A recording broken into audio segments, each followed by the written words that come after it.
აფხაზეთის თემა ჩემთვის განსხვავებულია იმ ადამიანებისგან, ვინც იქ დადიოდა დასასვენებლად დაუშვათ სანატორიუმებში ან რაღაც. მე დავდიოდი სახლში. მე მიდიოდი დეიდასთან ყოველთვის, სადაც ჩემი სახელის ნათლია დათუნა ცხოვრობს, ჩემი იგივე ძმა დეიდაშვილი ქობალია. და ეს ხდებოდა გალში, მთელი ჩემი ცხოვრების ნახევარი ალბათ გატარებული მაქვს გალში. იქ ვარ გაზრდილი. ჩემთვის აფხაზეთი არის მეორე სახლია. მართლა ისე არ არის. ბებია ნიურა ბებია კოცილიძის ქალი. ეს დამხვდებოდა ხოლმე ეს თავზე იცოდა ეს ხელი შემოვლება ყოველთვის მიკვირდა, იმიტომ რომ კომუნისტების დროს ეს რა იყო პინჯოს გადამწერდა და თავზე სამჯერ ხელს შემომავლებდა ხოლმე.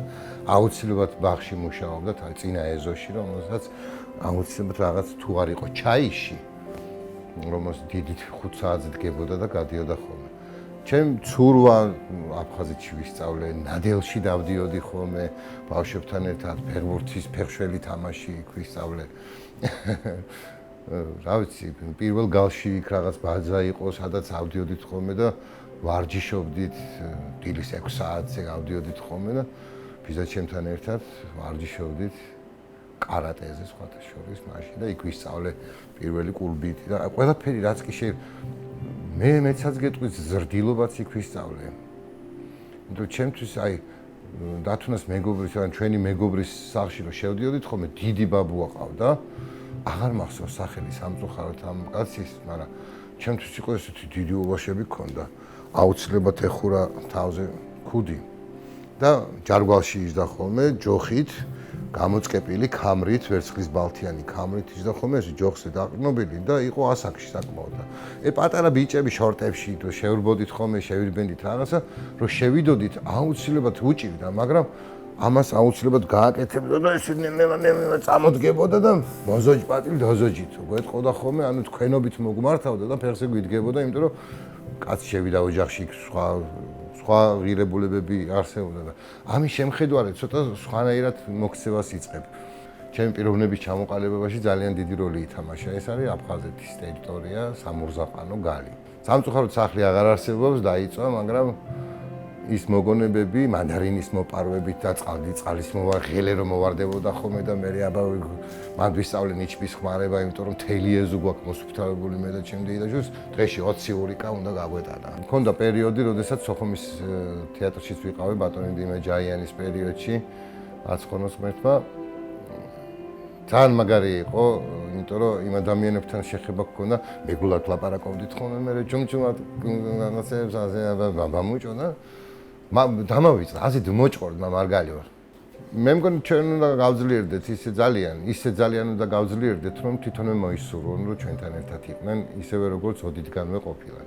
და ის რაღაცა თითიდან გამოწოვილი ის კონფლიქტი, რომელიც შემოგვიგდეს, ეს უნდა დავამთავროთ ისე, როგორც ისტორიულად აკეთებდა ხოლმე საქართველო ყოველთვის, რაც უფრო ძლიერები ვიქნებით, ხო? მით უფრო მალე ვიქნებით ერთად. მე მგონი ნელ-ნელა დრო მოდის, ვეტყოდი იქაურ მცხოვრებ ქართველებს, იქაურ მცხოვრებ ეთნიკურ აფხაზებს და ყველა ადამიანს, ვინც დღეს ამ ხელოვნური საზღვრის მიღმაა, კარგად გავიაზროთ, რომ ეს ყველაფერი ხელოვნურად შეგვიქმნეს, კარგად გავიაზროთ ისიც, რომ ჩვენ ერთმანეთის სამტრო არაფერი არ აგვაქვს, ძმებს შორისაც ხდება ჩხუბი და მე რიგდებიან ხოლმე. მაგრამ მენატრება მანდაურობა. ძალიან მენატრება. ერთი სული მაქვს, როდის გავივლი აფხაზეთის ნებისმიერ კუთხე კუნჭულში. იქ ხითანაც რომ მისულვარ ხოლმე, იქ გამივლია, იქ ეს რო გახსენდება რა. და ნოსტალგია ბავშვობის ადამიანს ხო აქვს ნოსტალგია და ჩემი ნოსტალგია პირდაპირ მარტო თელავს არ უკავშირდება. ჩემი ნოსტალგია პირდაპირ რადგან ვიცი რომ ვერ მივდივარ მარტო იმას უკავშირდება, რომ თელავს ჩავირბენ და ამას აღვიდგენ და იქ რომ ვერ ჩავდივარ, მთელი ჩემი ნოსტალგია, ჩემი ის ტკივილები და ის ბავშვობის ბედნიერებები პირდაპირ აფხაზეთს უკავშირდება და ძალიან მენატრება.